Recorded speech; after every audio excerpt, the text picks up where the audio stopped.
Slide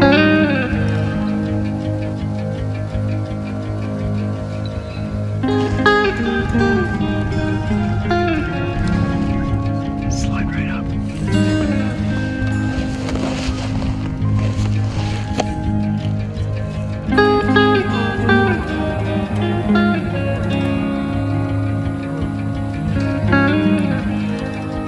It's not the one we called up, is it?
That'd take a while.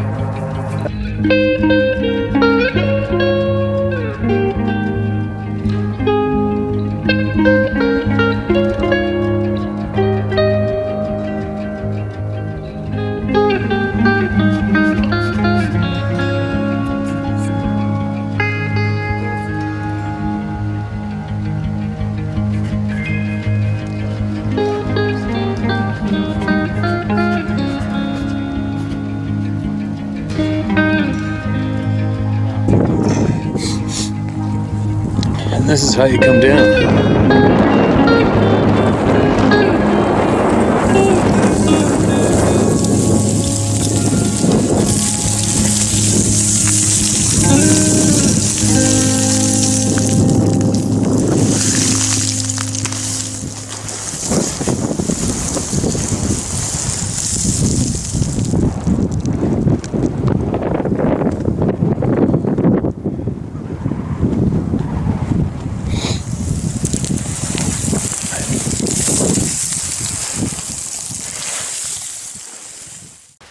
Alright, it's all natural light in here right now, just from the out the sliding glass door. And if you're watching this, I am probably already somewhere on the coast, on a beach or in the forest somewhere, looking for a big old mature bear right now. So, in the meantime, let's hear what people have to say. This title, The Owl Man Answered Me. So, one last question for him, please. Hello, Steve. Lana here from Linwood again. You read my email less than a week ago from today.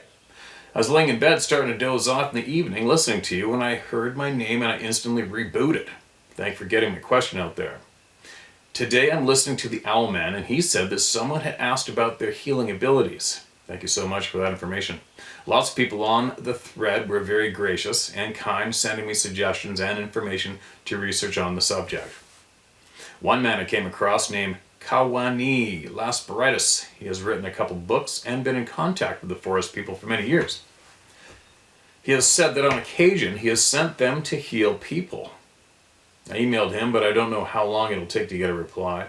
So my somewhat strange question is for the Owl Man, if he could ask his Sabe contact, if he'd be willing to send one of his people to meet with me in the Big Lake area of Washington State, as I have a place there I can go to stay.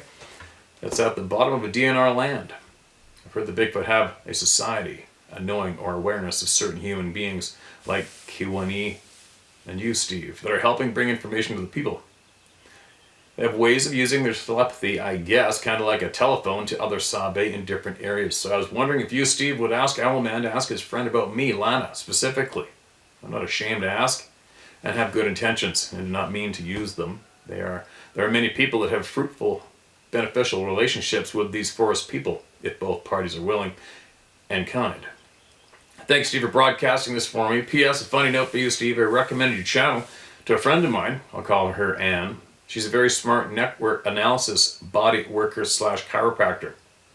She hasn't quite arrived that these things are real to her yet, but she did start listening to your channel, and she definitely took a liking to you immediately as a person, and said you bring a comforting and protector type energy.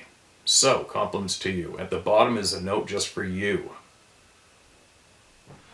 Alright, sorry, slight interruption there. A friend of mine came over with a whole pile of firewood for me from his work, which is really very cool. My buddy's got trophyhuntersportfishing.com. He's a logger as well, and got me a load of fir firewood. Score!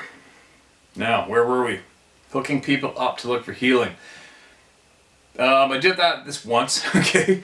But please, you guys, I really, it's kind of difficult for me to start going back in emails, finding people hooking each other up and making emails for each party, and I'm not really here for that, really. So hopefully in the future, if anybody has anybody to get a hold of, they can do it in the comments section below the particular video, okay? Because everybody's listening to the same video, all right?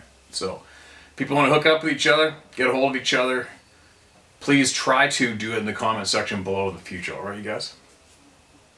Now, who's next? Who's next? What's next?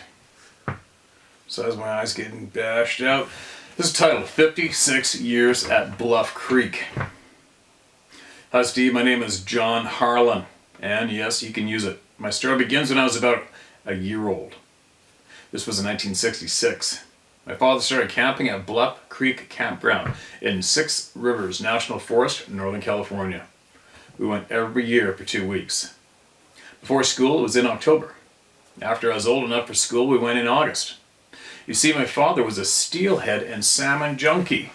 Yes, this is the same Bluff Creek where Patty was filmed in '67. The film site is approximately 6 miles upstream. We've had lots of strange happenings here over the years. The first memories I have of them is a loud screaming on the hill behind camp. My mom would pass this off as brakes on logging trucks. I had my first sighting in 75 or 76. We had just arrived at camp. Our parents were setting up camp and we were playing in another campsite.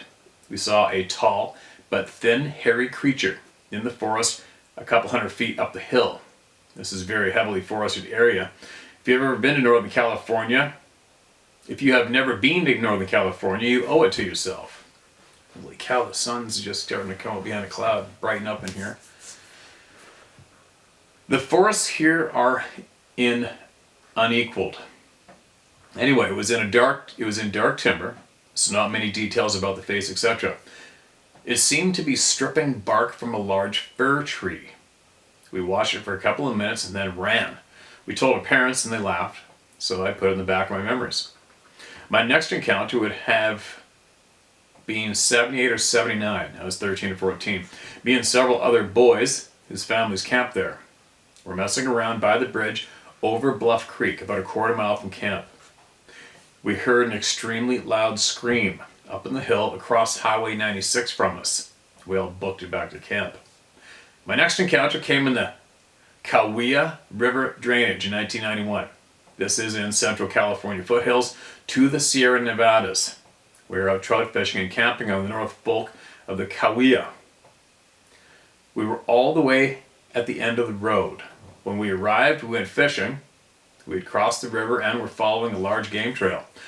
About a half mile upstream, we found a deer leg laying across the trail, blood still coming out. That would be creepy. I remember telling myself it must have been a cougar. I've since learned that cats don't do this.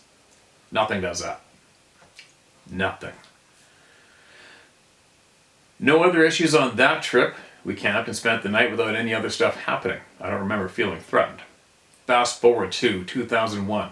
I was living in a very small town southwest of Denver, Colorado. There was a dirt road that went from Deckers to Spiny Mountain Reservoir. Either Spinny or Spiny Mountain Reservoir. It was 30 odd miles across. I'd spotted a big flock of tom turkeys in a meadow up there. I'd also found a line of aspens snapped off along the road. They were broken about 7 feet high. This was a place that always gave me that feeling. I returned in turkey season with my shotgun. I was going to get my tom. I parked a half a mile from the meadow and snuck down before daylight. I settled into some brush with a good view of the meadow. It wasn't long before I began to feel threatened. I can't explain it, but I listened and got the hell out of there. This was the first time feeling this, but not the last. I returned to that same meadow in early rifle season for mule deer, and again had to leave. Just felt like something was after me. I hiked and fished lots of rivers in Colorado and never had any issues except that meadow. I'll break this off here because I have lots more to tell. End of part 1. And that was an email all in itself. And then I think there's 3, and I got the next one. So this is camp at Bluff Creek Picks. Dad with a huge summer steelhead, 17 pounds. Now they're fish pictures, you guys, okay? It's not a Sasquatch or anything like that. So I just kind of rip through them. That's a beauty fish, man. That's a thick, fat steelhead. Next one, me with a green sturgeon at 77 with a cup on myself at 12. Dad, Darlene, and Simba at camp 2003. All right, that's a great fish. Really great fish. Now, it's a third email. 56 years at Bluff Creek, part 3. Hi, Steve, on with my story. My next experience came in the fall of 2006. I was taking my stepson hunting for blacktail. We went to a place high above the campground. There's a big meadow with a small pond in it. We parked half a mile up the road and walked down into the brush overlooking the meadow. It was foggy that morning, as it is in the coastal range in Northern California in October. We were having what we call an Indian summer, still in the high 90s in the afternoons, so I figured the deer would be hanging around this pond. As we got settled into our blind, I began to feel uneasy and then downright threatened. As I always do, I listened to my instincts and I got out of there.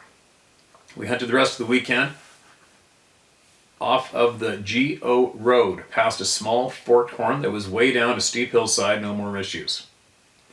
My next experience was the following year in deer season.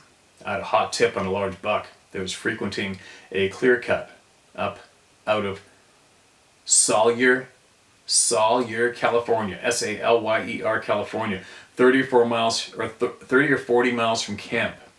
I got to the gate after work on Friday night about 9 p.m., got in the camper shell in my truck to sleep, armed with a 308 single-shot handy rifle. I liked that little gun because it was easy to pack through the brush. I fell asleep only to wake up about midnight with that threatened feeling again. I told myself to tough it out. Soon pebbles began bouncing off my camper shell. I got up with my rifle and I left.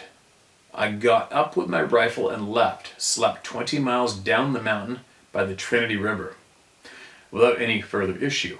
I have to tell you, I can feel when they are around, but not always threatened. I've only felt threatened when I was armed. Next encounter was around 2008. I was sleeping in my tent at the campground at Bluff Creek.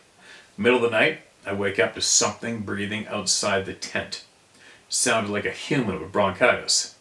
I lay there and listened to it for a minute or two. Thinking it was a bear, I said, "Hey bear," loudly, and it took off breaking brush as it went up the hill. Now at the time I thought it was a bear, until I heard several similar stories on your channel. My next one came at a campground down towards the coast from camp. I don't remember the name, but it was west of Willow Creek, California. I stopped so my girl could go pee. The gate was closed, so we had to walk about 100 yards down to the restroom. On our way out, something was whistling up on the hill. It sounded like a bird, but much louder. It continued to follow us back up to the road and our car. Never felt any threat though. Would have brushed this off as wired had I not heard lots of similar stories here. Ford 2012. I'm now living back in Central California, Bakersfield. I go up to Greenhorn Mountain with a friend from work for the last weekend of deer season. I hunt with a bow during rifle, which is allowed in California. We see a few does, but no bucks. On Sunday, as we are packing up camp, most people already gone, the screaming starts now. I've heard this before, we both hear it. He immediately starts trying to say it's a mountain lion, but I know better. Too long, too loud, too deep. End of part 2. More camp pictures Dad in the 60s, the early 70s with a few steelies. Dad, Uncle Richard, and Dave Zebo with some summer steelies. Me and my son Chris had my lab with a nice chrome Chinook at the mouth of Bluff Creek. And a beautiful fall buck steelies also at the mouth of the bluff. Alright, he's kind enough to offer up a bunch of fishing pictures. Pretty cool. That's a beauty steelhead right there. But that's it. Now, did I miss one? Did I miss one? I think that was it, wasn't it? Because I saw the part 1 and part 2 in my inbox, and I did a search, and then I found a third one in 2 different emails. One was in Tell My Story, the other 2 were in Share My Story, luckily. I don't see any other ones, so if I did miss out, then sure, man. If I did miss one or you missed one, send it back, all right, and I'll get it read. And appreciate you sending that in. Those are great fish pictures. And I don't think we have too many people. Too many people have emailed in with direct experiences from Bluff Creek itself, right? And basically everybody who is aware of this topic is aware of Bluff Creek, Northern California, right? Due to the Patterson film being recorded there. Excuse me, the gun thing. You know what? Side note to another blacktail hunter. When I'm up north, whatever I've done in the past, guided, or gone on my own hunts for elk and moose, I always have a 300 short magnum with me now. I used to pack a 300 ultra mag when I was guiding. 300 Win Mag, I kind of left that in the gun case for quite some time now. The 300 short magnum seems to be my favorite. Everything's bit with that rifle. But anyways, what I'm getting at is the blacktail hunting when I get back down here. I just pack a little Remington Woodstock blued barrel 243. It's like packing around a freaking pellet gun. It's great. And that's what I use for my blacktail gun. Same reason. It's just like packing a toy gun, right? And it's more than enough rifle for a deer. Anyway, if I did miss one or you missed one, make sure you email us back, alright, man? Appreciate hearing from you for sure. And welcome to the Club of No Return. Sounds like you've been in it for a long time. Now, what do we got here? This is titled Red now. Thanks for the answers I've heard on your page. Thank you for your page and the answers to many of my questions. I became interested in forest people since the movie The Abominable Snowman came out in the mid-50s. Back then, getting honest information was hard to come by. You had to take everything with a grain of salt. I wonder how many people actually spoke of these beings in the 50s. Next, my grandfather on my mother's side was half Mingo, an outcast clan of the Iraqi nation. This man would tell me he was going to give me to the boogeyman. One day I saw some men picking up the garbage and asked him if they were the boogeyman. That was when he told me that the boogeyman lived in the woods and he would take little boys like me after dark. Next, I took my wife, who has passed a short time ago, to a place called Fort Necessity in the Laurel Highlands in southwestern Pennsylvania. She was born a short drive from there, but was never there. She had an experience with a skunk a while back while camping in Florida. The other campers said she was dreaming. The next morning, after seeing the claw marks on the top of her tent, they didn't disbelieve her anymore. Okay, so I'm guessing you meant skunk ape, not skunk. Well, as we were going to see Fort Necessity, the visitors center was closed because it was close to dark. I said we could walk to the fort through the woods. When we were about halfway to the fort, we heard 3 tree knocks, at which time we didn't know whether to continue or leave. We made it to the fort, didn't hear anything more.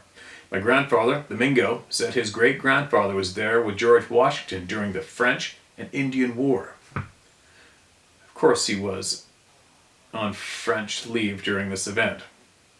End of email, just like that. Alright, man. Did you cut it short? It sounds like it. Either way, thanks for the email. And it sounds like you cut it short, so send another one, alright? And title it Part 2 or something. Okay, man? Now, what else do we got? Alright, here we go. What's this one? Mark, this is red. This is red. Club of No Return, and it's totally fine to share my name in your video. Hello there, Steve. My name is Mark Angers. And you can say it as you read it. No one produces RT. Nope. No one pronounces it right the first time they read it, so it's fine. LOL. It's NJ, essentially the N, like in French. Oh, Mark NJ. Gotcha. Well, okay, whatever. Anyways, moving along. I mainly want to start off with thanking you for the place you're providing to be able to have the discussion like rational adults. I also want to thank everyone sharing their stories about the Sabe. It's S-A-B-E, my man. I remember one of the emails you read about the First Nations superheroes. They mentioned it, but for some reason can't remember the spelling. So it will vary more than likely as I type this little novel out. It's S-A-B-E is what the natives' name for these people is. Sorry. And I choose to use it instead of the Bigfoot name that was given to it from the people that ignored the First Nations when they first came here. As I listened to your video about the Fed contacting you from April 4th. Anyway, I'm rambling. I grew up in a smaller town in New Brunswick. I love the forest, love going on hikes. My family weren't really all much for hunting types. Was an on and off and on thing with my dad and I, but nowhere as often as we go fishing. This is the best thing about the Boathurst, in all honesty, was how easily accessible it is to get to somewhat remote areas in the forest. Great swimming areas, since Bathurst, B-A-F-U-S-T, Bathurst has three major rivers that we'd frequent to fish or go swim at some of the spots along the rivers. Nipisiguit, Middle, and Tetagouche River. Each one of them had very unique areas, all perfect locations for the Sabe for sure. The Nipisiguit was within a good 10-minute bike ride from my parents' house. There's a decent forest near my parents' house, was fairly close, so I spent a lot of my childhood in the woods. We had a few bears near there, not extremely close to the neighborhood, but mind you, but we had deer all over the place there. Back then I believed as a kid, but knew nothing at all back then because my only exposure to the subject back then was from documentaries that may cover it, but turn around and call it fake at the end, mainly to keep us in the dark for sure.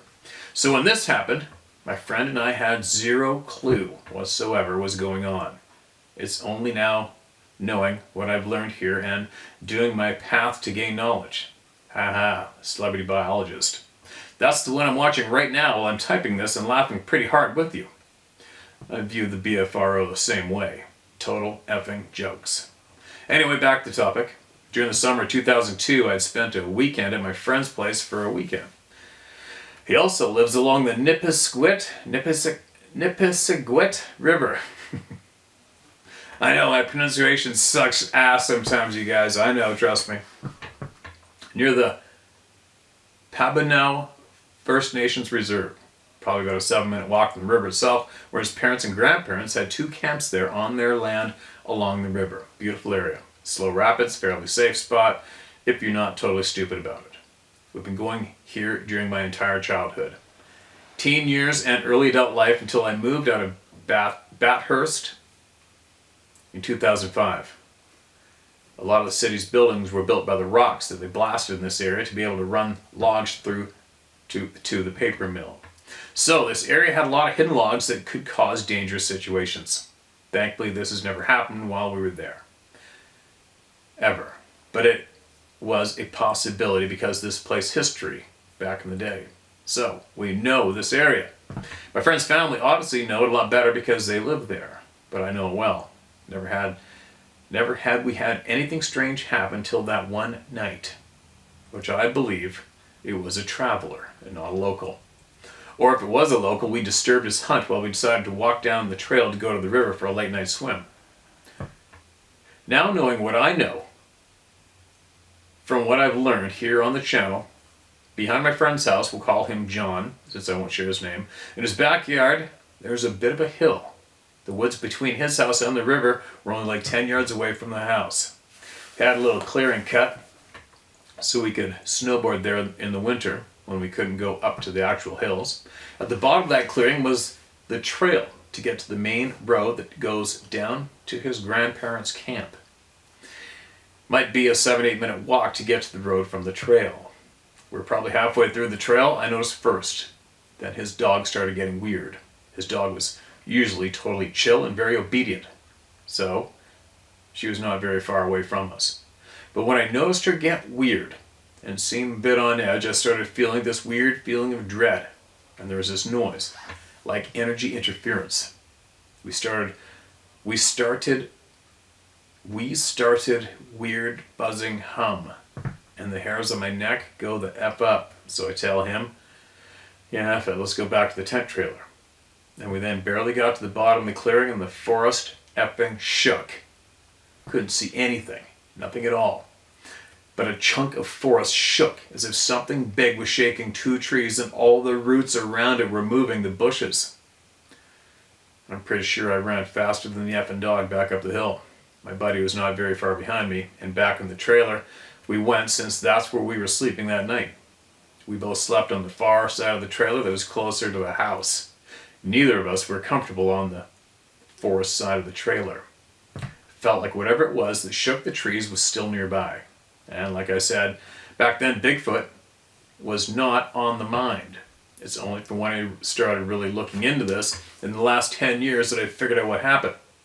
My friend conveniently doesn't remember that weekend because we also seen orbs the night after or the night before.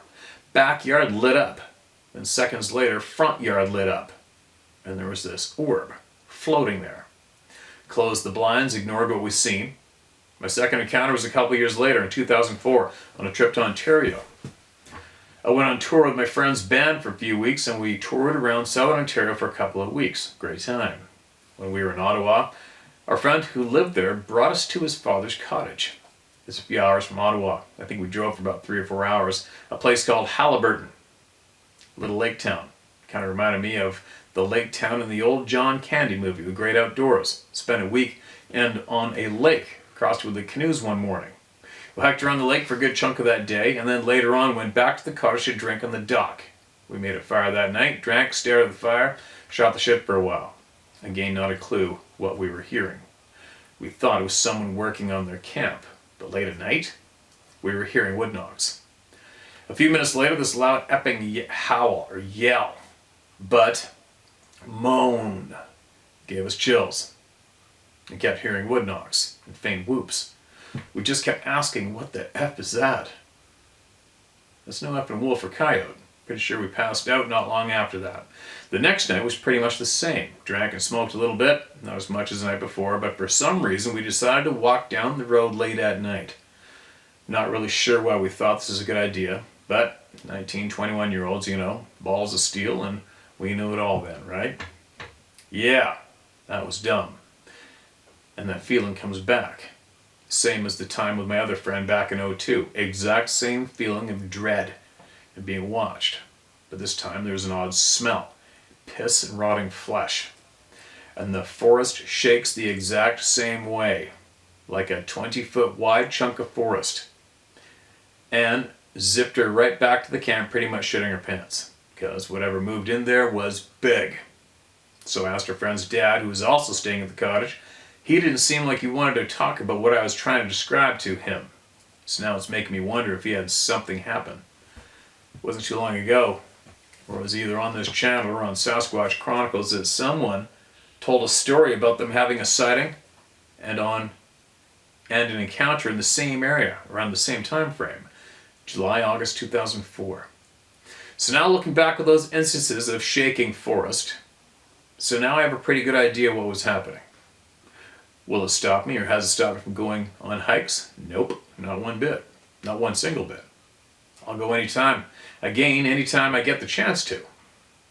a little bit too busy now, having a kid and a full-time job. I'd like to go to the woods a bit more this summer, unlike last summer. So hopefully this summer is different. Anywho, I could sit here and talk for hours about this. No way. I'm just kidding you, man. I've been looking into a couple local New Brunswick legends and very old folk stories, and they all scream Sabe. All the ones that I've looked into so far. My hometown, it's either Bathurst or Bathurst, has the Tetaguche Trail. It has the Tetaguche Troll. And the First Nations name here in NB is Gluskap. Miramichi has the Don Garvin Hooper. Story itself is a bit weird, but people say they hear it, and the howls they describe sound like Sabe. Again, thank you so much for what you do, Steve. I appreciate what you're doing and all the voices you share here. Best wishes to the family. I'll be sending more emails to discuss a lot of the things you and Owlman have said over the months. Pretty sure I haven't missed any videos. Hopefully we could have a couple beers if I ever make my way out there. I need to see the Rockies at least once in my life. My worry is not wanting to leave, though. Take care, Steve. Talk to you soon. All right. Appreciate the email, man. And there has been a bunch of sightings in New Brunswick. Sarah's from New Brunswick, Port Elgin. Been there. And that's kind of weird for me to see.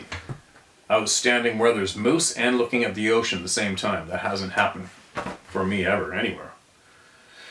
Yet. But anyway, I don't know too much about New Brunswick offhand. I do know there has been a sighting there, and I believe somebody said something about a nuclear power plant there somewhere, maybe. And something happened there. But I do remember a story that Sarah told me at her father's dairy farm way out back, which is basically in the middle of nowhere. All spruce and muskeg back there. And they said that they were looking out back one night, and all of a sudden there was a frickin' bright light lighting up the forest back there. She didn't tell me this till I've known her for a couple of years, and all of a sudden she spit it out, and I'm like, what? Then what? She was like, alright, well, I went back inside. I'm like, what? So you guys saw a bright light illuminating, lighting up the forest back in the trees where nobody is, and you can't get back there unless you come from the paved road this way on the side of the house and barns. And then you got to go straight to the back, about half a mile down the pasture. And they saw this bright light, shrugged it off, went back inside. That was it. End of story. Isn't that crazy how many people have had that happen? They see something very, very odd. Well, I've done the same thing, right? Really. Except I videotaped a couple lights the one time I seen them, but another time on that same mountain where I videotaped those two moving lights at about 5 in the morning. I was driving up the highway at about 9:30 at night. It would have been minus 20-ish at the vehicle, middle of winter, and way up there, the top of those mountains, I saw about, I don't know, maybe 5 or 6 very bright lights against the sheer rock face. We were looking up there and I'm thinking, oh, well, there must be a bunch of mountaineers up there practicing their overnight sleeping shit or something on the rock faces hanging by ropes. I don't know. Kept driving. What a dumbass. Right? What an absolute idiot. And I should have stopped and videotaped that. Because if it was minus 20 or so down the highway, how frickin' cold was it up in the top of the mountains? And who in their right mind would even be doing those potential exercises that time of year? Hey, let's go to the top of the coastal mountains and rappel off or climb the mountains or let ourselves down and hang by ropes at about 10 o'clock, 9:30 at night when it's probably minus 35 or 40 up there. Said nobody ever. Right? And I kept driving. Anyway. Alright, here we go. What else do we got? Who else do we got? Come on. It's not letting me. Seriously? Sorry guys, give me 1 second. If I don't mark it as red, you know what's going to happen. My wife and my 80-year-old mother was up in a remote wilderness area in Washington State. The encounter was brief, however, changed my life forever. I worked for the state as a DNR warden And I patrolled this remote area for 22 years and never encountered anything like this, and I already read it. And that's what happens when you don't mark it as read.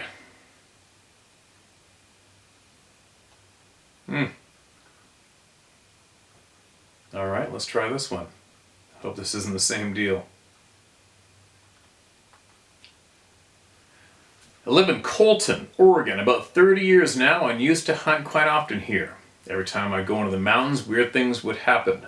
Never gave Sasquatch a second thought in those days, so I would always attribute such things to what I did know, or to that was weird file. I've had pine cones thrown at me, squirrels, so I thought, 40-pound boulder thrown 40 yards out of a forest into the Molalla River when I was fishing. Roars and screams at 3:15 a.m. behind the house during full moons. Whoops, chest beating. Bipedal heavy steps coming up behind my tree stand in the dark morning, but could never ever hear it leave. Sticks beating trees on 3 occasions. Then one day after a new snow, I found barefoot tracks at about 2,500 feet crossing the road. I had to jump from one track to the next. In about 96, I had an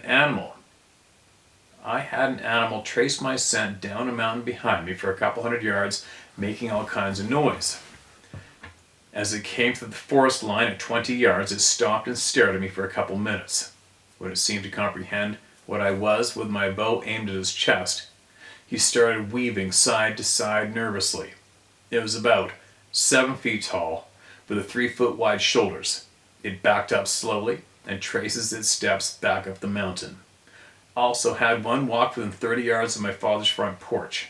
It looked at us, grunted, and just walked across the street and into the forest. After my sighting, it seemed to know where I lived, in the same mountains I hunt. It occasionally slaps the house, slapped the hood of my car, thanks for the dent, and occasionally stands near the front door and stinks up the place for 2 days. Not in a menacing way. I feel it's just saying, still here. Anyway, there's more. That texting makes my hands go numb. Thank you for what you do. There is more to them than just being an animal, because things have happened that I prefer not to mention. Way past weird. Rich. Okay, Rich. You've possibly been here long enough. You've possibly been here long enough that you should have the encouragement to let her rip with what you know, because everybody does here.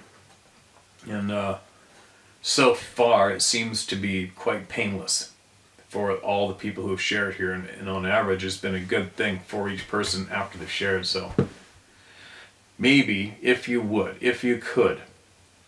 could you share with us what you have seen, witnessed, or learned? Please. And because it will possibly help somebody.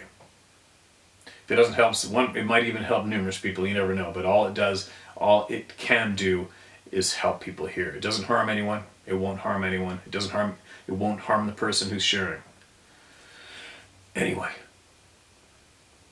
that's my motivational plea, to share more if you can one day. If you feel like it, we're here waiting. Appreciate it. Appreciate the share, man. So many freaking people. So many people. Okay, this one's a monster. Well, no, it's not. Okay, I'm gonna go for it. And then I gotta get going. I gotta pack my stuff. I gotta pack the boat up, the motor, the gear, the hunt gear, myself. I gotta get up tomorrow morning, 4:30, and get out of here. Steve, Jeannie here. Saw the last Rumbo video today, April 26, 23. I stated I would send you this. Dear Steve, Sarah, and family, I'm writing you today, Steve, Club of No Return, how to hunt because our morals, ethics, and integrity are the same, and we are driven towards truth and saving our fellow Canadians and humanity strongly. Can't stop or won't stop. This email is regarding the class action lawsuit in regards to the COVID-19 vaccine false narrative. Alright. We're going to have to save that for the other channel, unfortunately. Oh man, another interruption. Back again. It's probably been like, I don't know, over an hour and a half since I sat here when I shut the camera off last. Anyway, tough time to get things done when you do it this time of day for doing this. This is titled, Kids and Greasy Handprint question mark. Dear Steve, please do not share my identity out of respect for others' involvement. Thank you for shining light on the secrets, corruption, and lies of the powers that be are dishing out. Thanks to your submitters, I finally have the answer to a 45-year-old mystery. In the mid-70s, we lived in Prince George in a new subdivision. One night, my 3-year-old son woke screaming. He was finally soothed and returned to sleep. The window to his room was about 6 feet off the ground and faced a blank neighboring wall. In the morning, I was able to get more details about what he saw. And he said there was a, quote, black man, end quote, peering in his window. There were very few people of color in the city back then, so I dismissed the idea that it was an actual person. I was in my woo-woo phase back then and wrote it off as a spirit visiting him, but it just didn't feel right. He said the black man wanted him to come out and play. Shocked and very afraid, I told him that if the man ever came back to tell it, my mama says no. To this day, he very clearly remembers the incident and will not sleep without his curtains drawn. And yes, he has had strange occurrences in the woods, but not keen to speak about them, so I've encouraged him to check out this channel. 10 years ago in southeastern BC, I'd driven several kilometers up a logging road to wait for my partner to fish his way up a creek to me. The pull-offs were very few, so it resulted in driving farther than I really wanted to. Nature was really calling to my bladder by the time I came upon the most beautifully serene moss-covered spot, shaded by huge cedars to wait. Curiously, this perfect spot had no previous signs of campfires. I'd only gotten a few paces from the truck when I was gripped by a fear I have never experienced in the bush, and realized this hauntingly beautiful spot was dead silent. Dropping my pants there was not an option. I waited in the locked truck as long as I could, about 1.5 hours, before tracking down the fishermen on the road. I later learned this part of BC is another hot spot for the Sabe. The attached photo was shared with me by a family member from north central BC. It was found on a skylight, only accessible by a ladder. Shortly before moving, another greasy handprint. When I first started watching this channel, the topic scared me badly. Now, with the advice from yourself, Dave, Scott, and your contributors, I think I would rather have the forest people as neighbors than that politician from the east. A note for Steve. Okay, this note's good for everybody. As a guide, I'm sure you are aware of some of this. I contracted Lyme disease up in the Burns Lake area about 1985. U.S. brought bioweapon tick expert to Plum Island after World War II. Only 8% curable at best. Less if it goes chronic. Mine's chronic. Physicians in Canada can lose their license if they treat it for longer than 1 month. I've been treated by 3 Lyme literate doctors, 2 at my own expense for a total of 6 years. I'm still sick. I'm still trying to squeeze as much out of this life that I can. Not looking for pity, just to spread the word. Lab tests in Canada, useless. Out of country labs, lab costs run in the thousands. I keep doxycycline in my truck at all times for embedded ticks. 6 weeks of treatment necessary if caught soon enough. There is no safe time for them to be attached. The jury is still out, but also probably sexually transmitted like syphilis. Government is telling everyone it is curable, and due to fact an infected person usually looks well, even family will think you are a liar. Canlyme.com. CANLYME.com. Be safe and thank you. Okay, thanks for the note. Thanks for the picture's kind of creepy, right? Imagine seeing that on top of your skylight out of the middle of nowhere. crazy. Welcome to the club of no return. And on the Lyme disease thing, a friend of mine passed had driven down to California with his wife and 2 dogs, stopped to let the dogs pee, dogs got back in, and next thing you know, there was literally dozens of ticks crawling around the frickin' SUV they're driving, and they both contracted Lyme's. And I don't remember all the intimate details, but he did say that in Canada, that they basically don't even acknowledge it in Canada. So you're SOL in Canada. But in the States, they have obviously better treatment there. But I do recall, like, he couldn't sleep for the longest time. We're talking months and months and months, never had a good night's sleep ever. It was pretty crazy to watch the stress and the effects of that. But then he was finally found some sort of treatment. But I remember he had to go in to a health clinic in Squamish, British Columbia, and was doing intravenous work. I forgot how often it was. Every couple of weeks, once a week, once a month, don't remember. But I do know that there was people there in Squamish, some healing place, natural path possibly, that were on it and made a huge difference for it. Maybe Sarah used to go to the same place for something else, but knew the place. And I think they moved their shop to a different location, but I'll find out from Sarah later and see if I can't make that information available for someone, because I know that Lyme disease is very serious and very debilitating. It's not good for whoever comes in contact with it. It's really, really bad, and especially if you get it up here in Canada, Stan. Right? It's not good. Anyway, thanks for the email. Appreciate you, what you shared. And you come across more, make sure you share more, alright?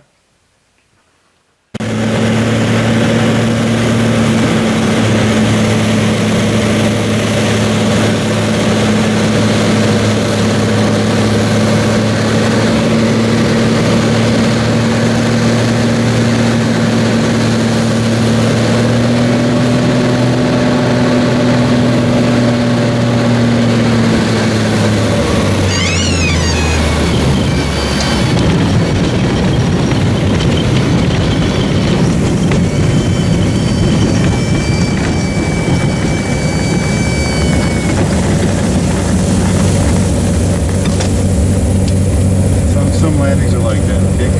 You got